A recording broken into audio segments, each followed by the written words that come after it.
Hi everybody. Am I audible, right? Yeah.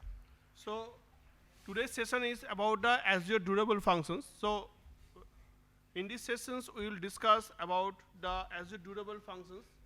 So I am Debasis Saha, basically working as a solution architect and a CSharpCorner MVP along with Microsoft certified trainer. So in these sessions we are discussing on different topics like concept of Azure functions, concept of Azure durable functions, what is the purpose of using Azure durable functions, why we should use it, or what are the benefits of using, and if we are wanting to use the Azure durable functions, then what will be the structure or applications pattern we need to follow. So those we will be discuss about in these sessions, obviously in a very short manner because we have a limited timing. And also at the end we will demonstrate how we can create or develop Azure functions. Okay, so before going to start about the durable functions or how it will work, we first need to understand about the Azure functions. So when we talk about the Azure functions, first thing if we search in the Google, so what is Azure functions? The first keyword which is coming that Azure functions is basically is a serverless technology. So the concept is what is serverless? Serverless means earlier days when we developed any web applications or any type of applications, we always need to install or host that applications in a particular server. Either it's a cloud server or it's a on-premises servers, everything. But once the cloud environment is appeared, then the concept of software development or the software development implementation has been changed. Now most of the companies does not want to use their own server or maintain their own hardware system, because as a company, if I want to use my own server, in that case I need to maintain everything, means hardware, maintenance teams, every headache is going to our company head. So most of the companies are now prefer to use the cloud environment because the infrastructure headache or infrastructure related implementation does not require, because the provider who provides the cloud environment support, they actually take their responsibility on behalf of the company. So in this point of view, the term serverless technique is appear. Serverless techniques, as a developer, it is for me as a serverless technique, but as a whole, it's basically there is a nothing called serverless technique, because without server we cannot use any software. Whatever software we are using or any web applications or anything, that must be installed or hosted in any particular server. But as a developer, why it is serverless? Because once I develop the applications, I does not wait to host it in any applications or any server. I simply host that applications in the cloud environment or deploy the cloud environment and directly use it. So I does not ask to my senior teams or management team that, okay, I have complete my development, now you provide me the server access so that I can install the software in the server or I can host the applications. So that from this term or concept, the serverless techniques is appeared. So serverless is basically totally depends upon the cloud computing executions model. Okay, but ultimately what I have said that it is basically not a serverless. It basically have a server, but that server is basically maintained by the cloud provider, not by us. So who are the consumer, means us, companies, user, developer, who are the consumer, they does not maintain the server. The provider or the cloud provider basically maintain this server. So in case of serverless techniques, we have a two different approach which we can follow. One is the function as a service or fast model or as a microservice. These are the two different approach we can use in case of serverless compute system in a cloud environment. So in that case, majorly is that we can just simply need to develop our business applications as a functions or as a block of code. We does not even need to implement the entire applications or entire boilerplate architecture of a particular applications in case of function as a service. We just need to implement the exact requirement of our implementations. Means if I have a requirement that this particular task needs to be done, then as per that task or as per that requirement, I need to implement the business logic, write down the code, and then host that code as a functions in the cloud. So that's why it is called as a function as a service. And the cloud provider, rest of the other part is provided by the cloud provider. So when that particular functions is used by accessed by the users, in that time if the server is required to scale up or scale down, like say maybe at the initial I have assumed that per minute or per seconds 100 user will consume my service. Okay, for certain scenario that number of users increase to the 1 lakh. So in that case, the cloud provider automatically scale up or down. So that depends upon the usability of the server service or the function. So as a developer or as a consumer, we does not worry about this. So in this concept, there are two different architecture we can follow. One is the Azure Logic Apps, and another is the Azure Functions. So today's session is basically depends upon the Azure Functions. So what is the Azure Function? Azure Functions is basically represents a block of code as a serverless architectural pattern, where we just need to host our business logic, which can be executed without any provided infrastructure. Suppose if we want to implement, I'll give you one practical example. Suppose we are wanting to implement some approval process for our own company, like as per example, say leave management system. So we want that if some employee apply for a leave, that one notification need to be go to his reporting manager immediately, and after say certain durations of time, say within 3 days or after 7 days, if the reporting manager is not approved that applications or does not take any initiative against that applications, then maybe reminder need to be sent, or that need to be accelerated in the next level of employee. So if we want to develop these types of mechanism or workflow, in that case, if normal software part or as a web applications, we need to implement everything. We need to capture the applications, everything we need to capture. But in this case, we just need to implement the application logic or that particular workflow, which need to be executed. So that workflow automatically initiated when the particular application has been made. So whenever the particular employee initialize or apply for a leave or apply for the leave request, then automatically that workflow initialize. And then it automatically continued as per the workflow logic. If after 7 days, it automatically checks the state of that applications, that either it is closed or approved or decline anything. If it is not, then as per the workflow definitions, it automatically execute the next level. Means either there is a reminder or say there is an escalation mail, anything, whatever we have defined in the workflow, that will be automatically executed. And this entire state does not need to maintain by our applications. It automatically done by the durable functions or Azure functions.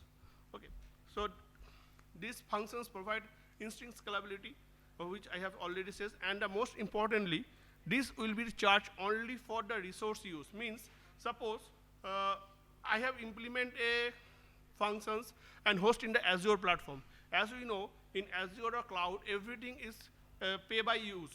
Whatever resources we have used, that we need to pay. But suppose I have deployed a functions in the cloud, but next 7 days, none of the user is use that functions. Means there is no consumptions against that user.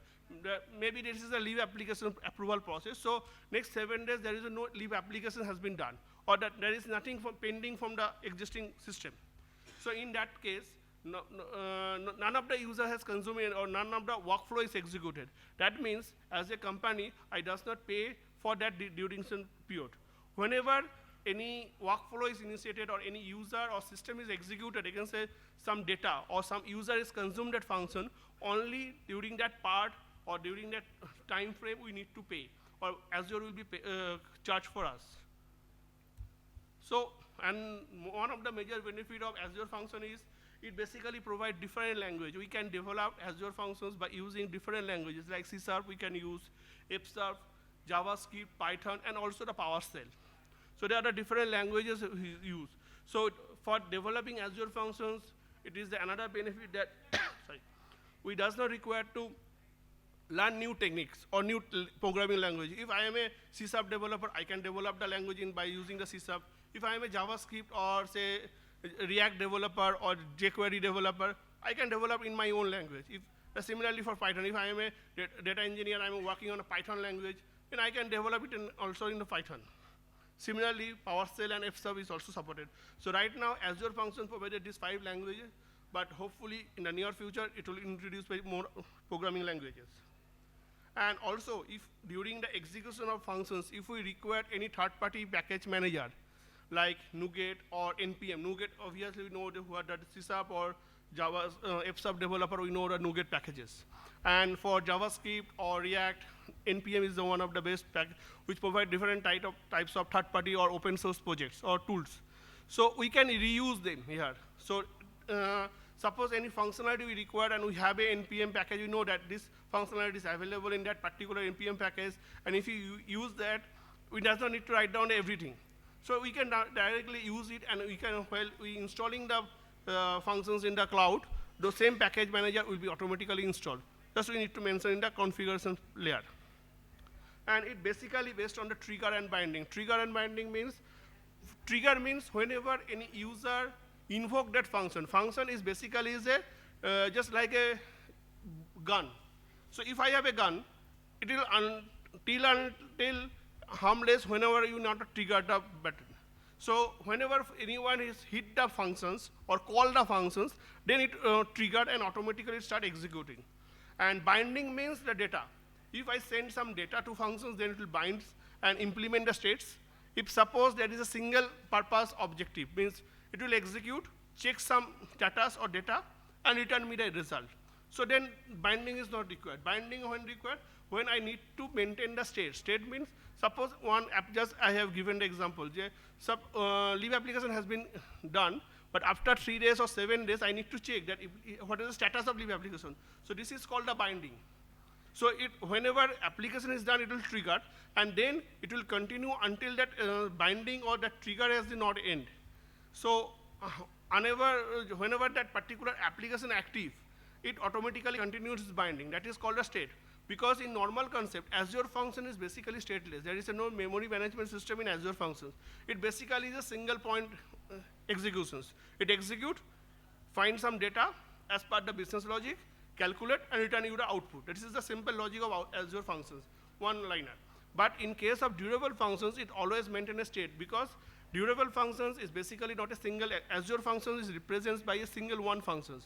Whereas durable functions is basically, so it is basically is the extension part of the Azure functions. So durable functions is basically long-lasting stateful applications. Okay, so in case of Azure functions, is basically is a single executions point, and whenever we install or upload any Azure functions, is always a single functions. Means if we are a C# developer, any type of functions we can develop. So okay, so if I have defined 2 different functions, that means in cloud, it will create 2 different functions. So in each and every function is provided by a different URL. But in case of durable functions, it basically process this. So it basically taken data from the input parameters or from the database, whatever we have mechanism, process that data and perform the appropriate actions. So this is the basically one-liner definitions of Azure functions or responsibility of Azure functions. But in case of durable functions, it basically not a single functions. It basically is a series of functions where we can define a combinational chain, different types of series. That say I can define 5 different functions, and then we mention that, okay, first execution will be the function 1. If function 1 result is this, suppose if function is 1 return me a Boolean value. So result either true or false. So if return is true, then function 2 will execute it. But if result is false, then function 3 will execute it. So this type of chain executions can be done in case of durable functions only. So if we are doing only the Azure functions, then it's a single function means single task. I'll take some inputs, process it, and give you the result. So on that result, taking that result, what will be happen? That will not responsibility of durable Azure functions. But in case of durable functions maintain the entire responsibility. That okay, user gives the input, and after processing there will be different sets of result. As per the result, if in the workflow we define that okay, if result is like this, then this step need to be done. If result is not this, then this needs to be, then accordingly to act accordingly. So that's why it maintains the entire step. And this function or execution channel can be maintained as many days which we can mention in the workflow. So that's why we always mention that durable functions always maintain a workflow process. So durable functions programming model is very simple and flexible, just like a Azure functions. There is nothing different. When we write down create the durable functions, we can perform the rapid programming language, rapid process, like we does not need to maintain eliminate the boilerplate, or we does not maintain the entire application structure, means I does not need to initialize the program, then loading the program, everything I does not mean. I just need to write down my main workflow. And also, we can create the part by using the portal.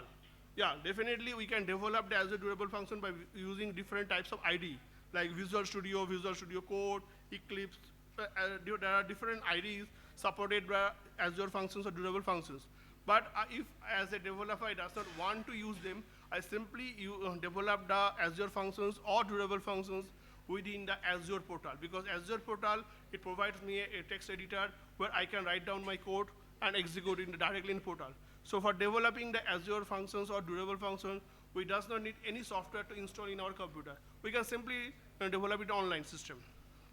Also, the main cost-effective pricing that it pay for what we can use. And there is obviously no server concept, because everything is hosted in the Azure, so Azure will maintain the pattern. And also, we can use different flavor of Azure web apps, like CI/CD, easy authentication, certificates, custom domain settings. These are the different functionalities provided by the Azure web applications. Azure web app means if we have developed any web applications and that hosted in the Azure, those are normally treated as the Azure web apps. So whatever the settings or functionalities we are implementing there, the same thing we can also host it or use in the Azure durable functions applications also. So the main question is, why should we use?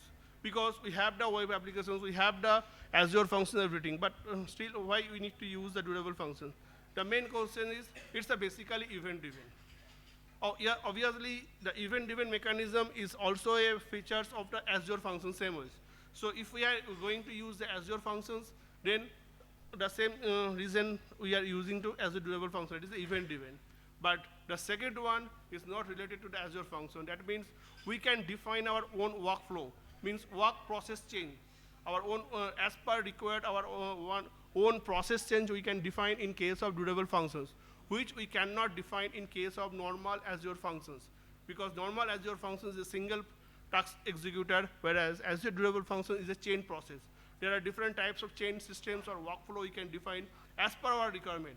So Microsoft or Azure does not provide any specific template or mechanism for defining a workflow. That workflow must be defined by the user or developer as per their custom requirement. Yeah, obviously Azure provides different types of workflow process. Anyone we can use. But definitions of their workflow should be maintained by us, not by the cloud. And workflow management state. So when we define the workflow management or workflow process, we can maintain our own workflow state. Means the durations or the value, how many days it needs to be deleted, like this. Some of the companies, we have some mechanism that if suppose we have some mail and that mail needs to be deleted after 30 days, or we are not making the database in the overload, so after 30 days or after 6 months, the data needs to be archived in another part. Okay, so that can be also a part of the Azure durable functions. And this is the basically state. That means one record, once inserted in the database, that state is maintained till 6 months. Because once that state is reached, then the next activity will be executed. So during this period, the state is checking every day that either that particular record is reached their state conditions or not. So this workflow state can be maintained by us. There is no hardcore rules that, okay, we need to maintain this within 5 days. No. And testing and debugging. This is one of the major benefits, because as we can use different languages like C#, F#, and if we are going to use our own IDE where we are familiar, like if I am a C# developer, obviously I prefer to work on Visual Studio or Visual Studio Code. If I am a Python developer, I prefer to work in either Visual Studio Code or in Eclipse. Okay. And because in using those IDEs, I can debug my program before hosting the applications. The same thing also can be done in case of Azure durable functions also. As those languages supported by the existing IDE, So we can develop our Azure functions in our ID by using the Azure ID, and we can debug it before hosting that, so that we can 100% sure that okay, our logic or workflow which I defined, that is work properly. So as I already said, these are the different environment or ID we can use: Visual Studio, Azure Portal, Visual Studio Code, Intelligence ID, Eclipse, everywhere. We can use the Azure durable functions. So yeah, for Eclipse or Visual Studio Code, we need to install extensions related to this, but for Visual Studio, it will by default, whenever we install the Visual Studio, by default we can available this template. Now, when we develop the Azure durable functions basically contains 3 different types of functions, because as Azure durable function is a process or workflow, so we need to define which type of functions are there. So Azure durable functions always contain 3 different types of functions.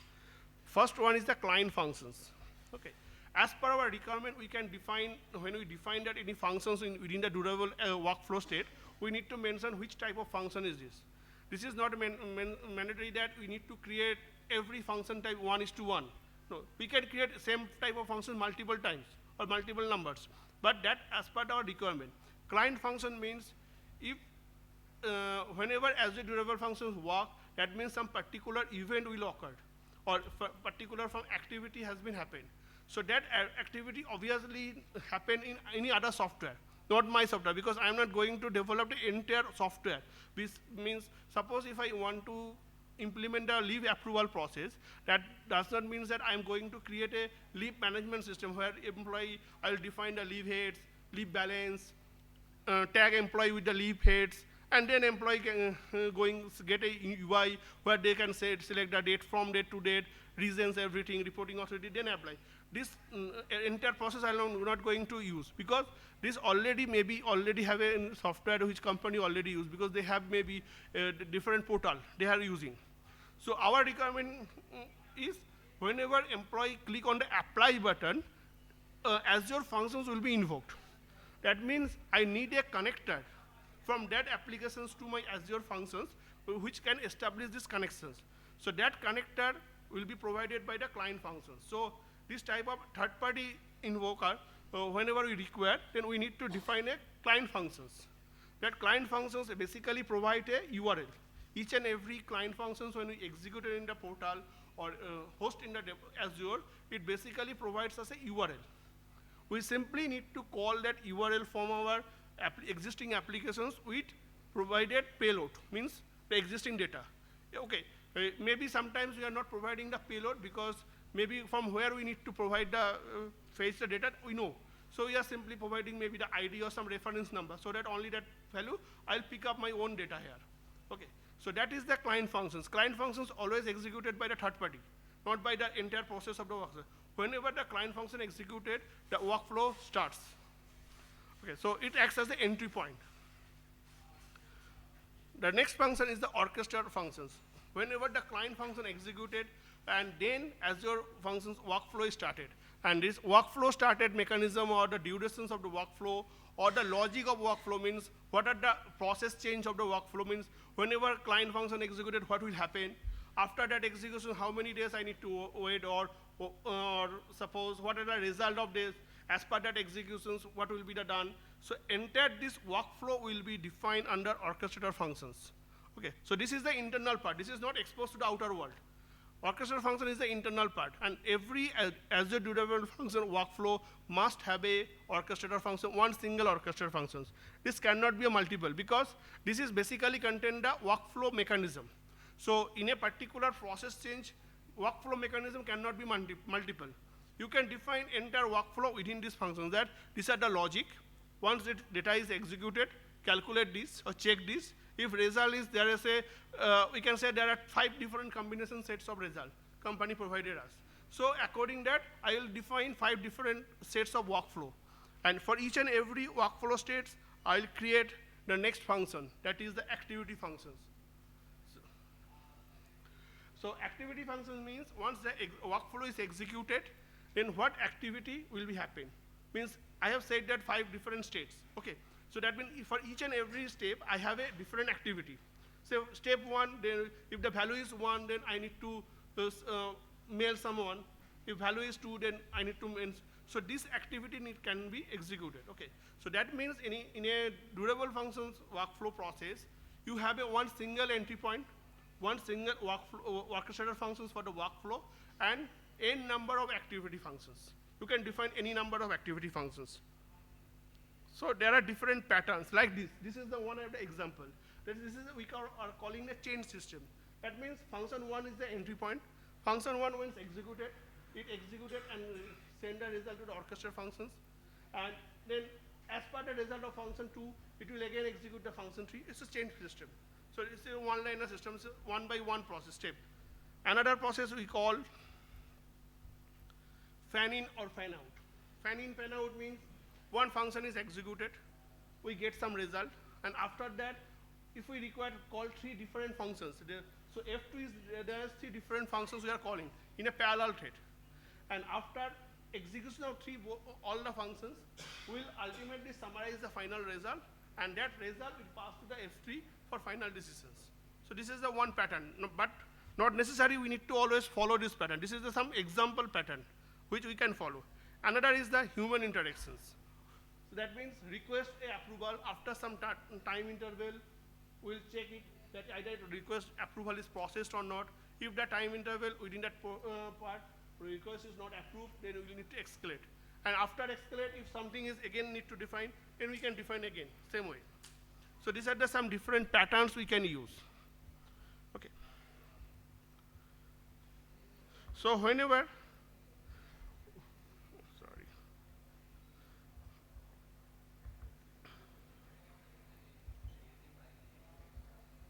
So just a minute.